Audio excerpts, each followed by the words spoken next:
So how much home does $420,000 get you in Lee Summit, Missouri? Today we will be checking out 2017 Huntbrook Terrace in Lee Summit, Missouri.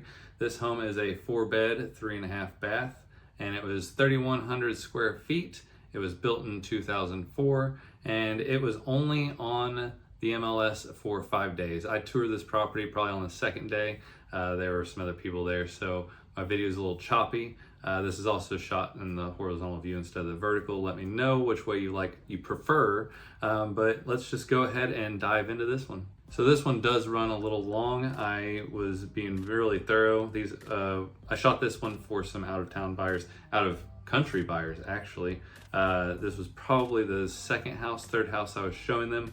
But as I walked up, super nice neighborhood by the way, but as I walked up, I did notice that the driveway had sunk a little bit. You probably have like maybe an inch and a half lip on there, maybe 2 inches. Honestly, you can see where the paint line was. You're gonna bump over that when you're pulling your car up in there. There were some dents on the garage door panels as well that I noted. I stick my foot up to this one to just kind of give you an idea. Yeah, there we go. But that's gonna cost you a decent amount of money, depending on how much those concrete lifters have to, how much material they have to put up underneath there, and how long that's gonna take. So whenever I tour properties, I just try to have a mental note of deferred cost. This gutter might be partly to blame. They may not have that water pushing out as far as it should, so it's made that dirt underneath that driveway settle a bit. Didn't really see any wood rot. Those bushes could be cut back a little bit from the house. The fence was in need of some TLC. It definitely looked like it had barnacles growing on it. That slab back there too, it also was kind of washed out underneath. And they had recently replaced the air conditioning unit, and that is actually, it's not sitting on a pad anymore. It's bolted to the foundation, so you don't have to worry about that sinking and getting cockeyed or anything like that and pulling away from the home. I'm not sure why I was being super thorough on this one. I think I was stalling because there were people inside and over explaining things to my clients as well. We get over here. Oh yeah, there's some debris over here on the roof. I couldn't tell if there was a lifted shingle or not on part of it. So I just wanted to note that because, you know, before they put it in a bid or anything like that, have all their ducks in a row. It did have radon. That white tube going up is radon. That right there is for the sump pump. It is not connected to the drain that pulls it away from the home. They did have that gutter in the drain, but that sump pump had pulled away or they lost a piece or something. The radon did exit out over the ridge of the roof, so that's right. This was the sprinkler system. I'm not sure if they pull something for winter time or what. That green box right there is for the sprinkler. That white hose coming up is for the sprinkler. I kind of lingered around this area for a little too long, probably just talking about the fence again and how it needed some TLC, probably some posts replaced. Backyard was super nice, and I actually walked the back of this one, so don't worry about that.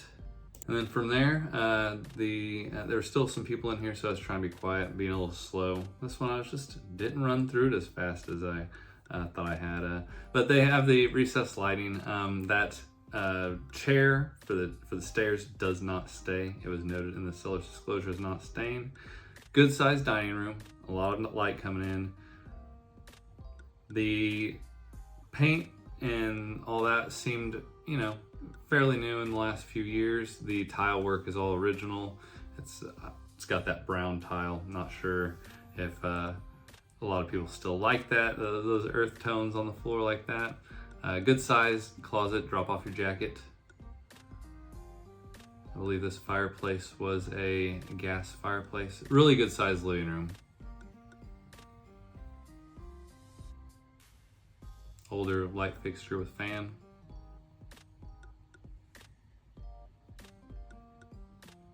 I don't remember if I tried to operate this one or not. Yeah, I think they had the gas shut off on this one.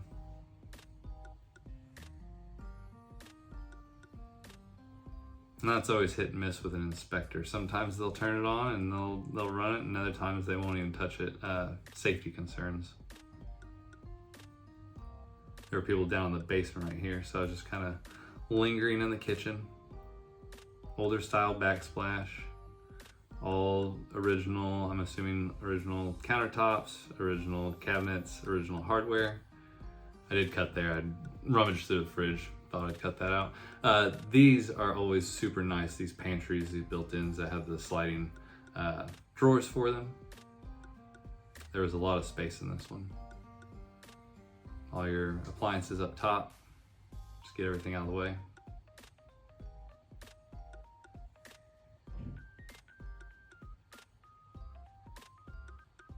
Little eat-in area, breakfast area. And then good size island with the sink in the island. The oven was in alright condition. I think it was kind of messy. Well, they had a lot of stuff lying around. I hate rummaging through it, but I just kind of got to look around those things to see if I can find any water damage or anything like that underneath the sink. The dishwasher was probably a newer appliance, maybe the last 5 years or so. I'm not sure about the oven. It may have been original. Microwave's hard to tell. I don't really look too much into those. Those are fairly cheap. But yeah, that one could use a good cleaning. Nothing exploded in there.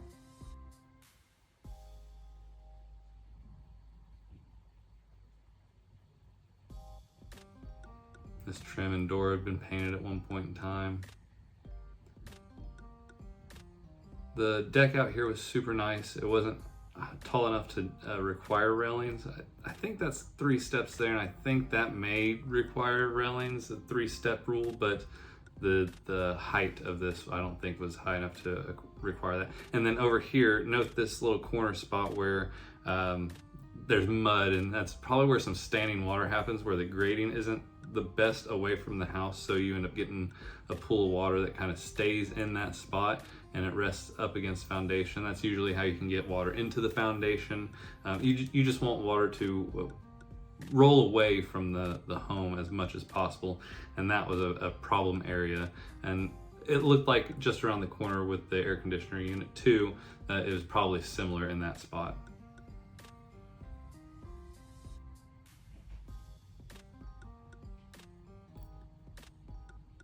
Pretty open kitchen, open living room. Then we have there's a hall bath right there, but right here there is the washer and dryer. They've also got a freezer chest in there. So laundry right off of the laundry right off the kitchen. This bathroom was a little cramped. We had the sink right across from the toilet and the door open inward, so a little awkward, but you know, you don't need a whole lot. It's just the half bath on the main level. Looks like it used to be blue, judging from the paint on the ceiling. And I'm always fumbling with light switches when I'm walking through homes. I still do it at my own. So the garage was a little dark, dingy. No weird smells or anything like that. They just had a bunch of stuff cluttered around. But most of the floor looked pretty good. I didn't see much cracking or anything like that. And it wasn't settling like the driveway on the outside. And they did have a garage door opener on that third bay as well. Oh yeah, ceiling fan in the garage. Thought that was interesting. Looked like there was probably some water damage. I think that is the hall bath upstairs.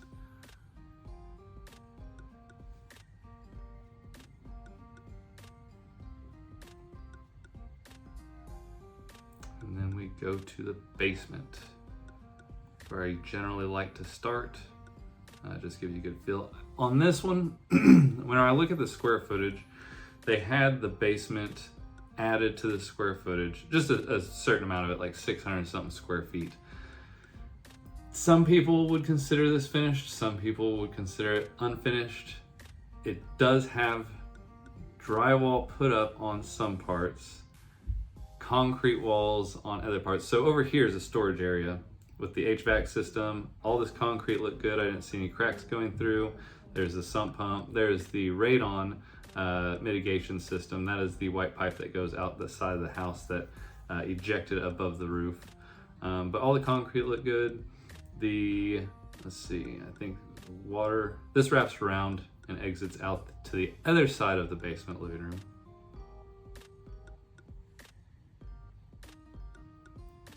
And then I think over here, looking at the concrete again, I note behind some of this stuff is the main water shutoff for the house. Couldn't really see it.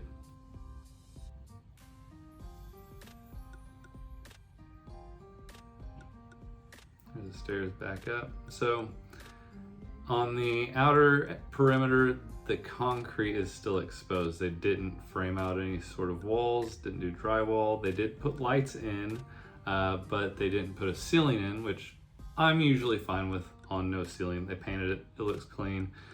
But without the walls and without the flooring, this is the end of the fireplace area. Without the walls or the flooring, I wouldn't consider this a finished basement, but they have it considered in the square footage that is posted on the MLS.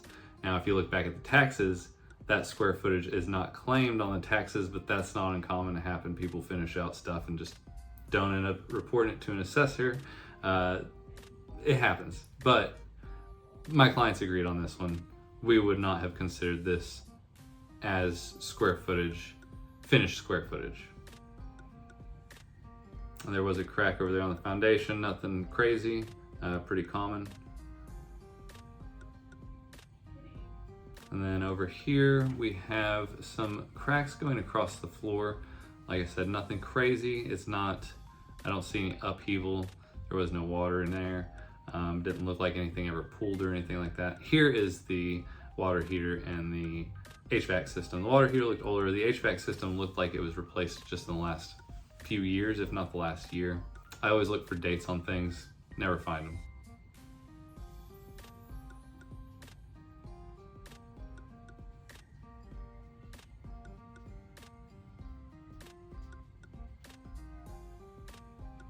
And then their grow tent. No, I think that was just a closet. They probably had clothes or something up in there. I did not smell anything weird. And then they have this little nook over here for their kids' stuff. There is, however, more crack going up over there, which not a huge deal. There's their electrical panel. I believe it was a 200 amp service. It was pretty full. Let's see, did they have any open breakers? No, it was plumb full. So nothing to add to that, which I don't think you'd need to anyways. It looked like they had everything that they needed up top. Then we have a full bathroom down here, actually. So there is a lot of open space on that side. The sink, the toilet, and a shower.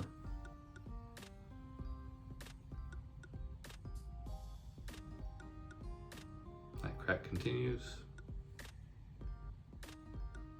And then I just wanted to note that, remember before where the water was kind of pooling by the house in that corner? This is the corner. So we have a crack forming from this beam right here, and there was one across the way on the other wall.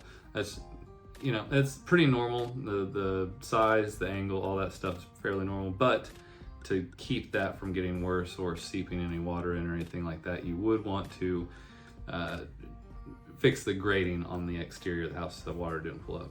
And then I talked a bunch for a second, so I ended up cutting because that's pretty much what we were just talking about just now, about the ceiling and the square footage. So coming up top, going back through the living room, get past this stair system. The carpet on the steps, it was kind of wore, but it was still in pretty good shape. It had a lot of life left on it. I was just noting that. This is the primary bedroom off to the right. As soon as you get to the top of the stairs, it was a little dark. It had this really weird, messing with light switches again. It had this really weird living room off to the side that you'll see here in a second. Too little to be worth it, and too big. It was just taking up space. I don't know. Let me know what you think in the comments. If you want a miniature living room right off of your primary bedroom.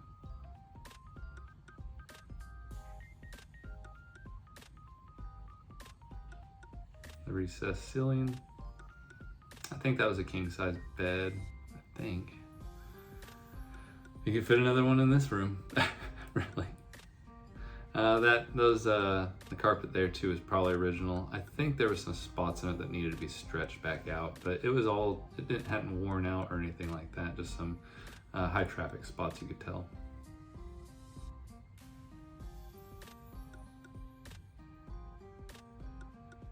Yeah, I was just a little confused by this. Good sized bathroom. His and hers sink, super nice tops. Jetted tub in that corner. Nobody ever uses a jetted tub. You purchase a home, you see the jetted tub, you're like, oh my God, I'm gonna use this every day. You never use it. I think the last house I lived in, 5 years, I probably used it once. Wife probably used it twice. Kids probably used it about 3 times, but it never really got used. It just takes up a whole corner. I would almost prefer putting money into that shower instead, or space for that shower instead. Move it to the corner. Great size walk-in closet. A window in the closet, I'm not a fan. Some people are. And then the throne room right off of the primary bathroom. I didn't notice that they needed to replace that cover for that fixture.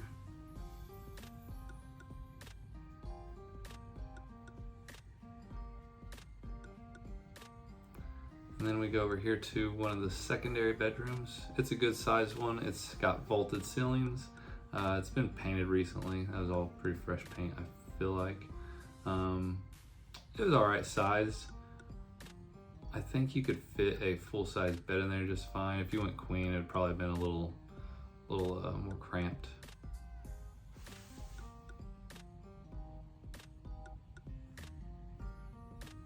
Like they were just using it as another sitting area, probably empty nesters or something.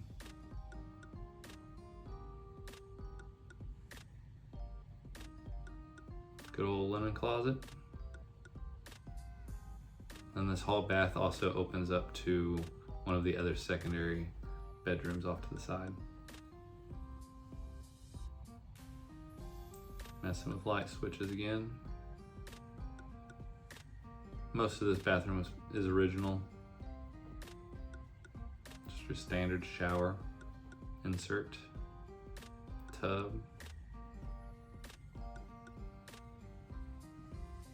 More stuff. Sometimes I just feel really bad looking through these houses, and I mean, you know that you're showing the home, so you should prepare to show the home, so you should declutter as much as possible. But at the same time, I also tell my sellers, like, hey, people know that you're living here, so it will show better the less stuff you have, but I don't want you to throw everything you have in the garage and not have anything easily accessible.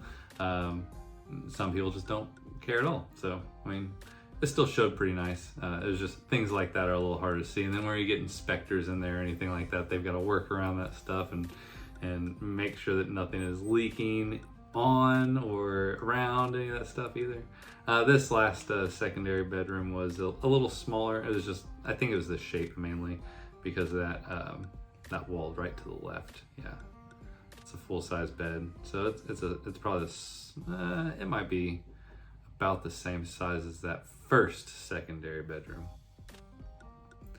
And then that is it for all of that. I think I could do one more pan around and then I walk to the top of the stair. Oh, no, I'm gonna look out the window.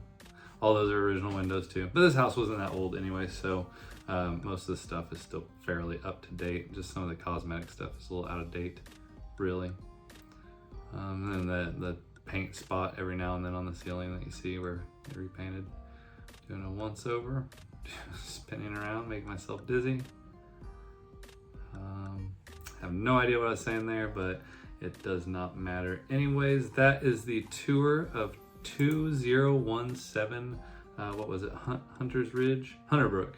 And that one sold for $420,000 in Lee Summit, Missouri. So if you have any questions or if there's any other properties that you see that you have questions about, feel free to reach out to me. Otherwise, I will see you on the next one.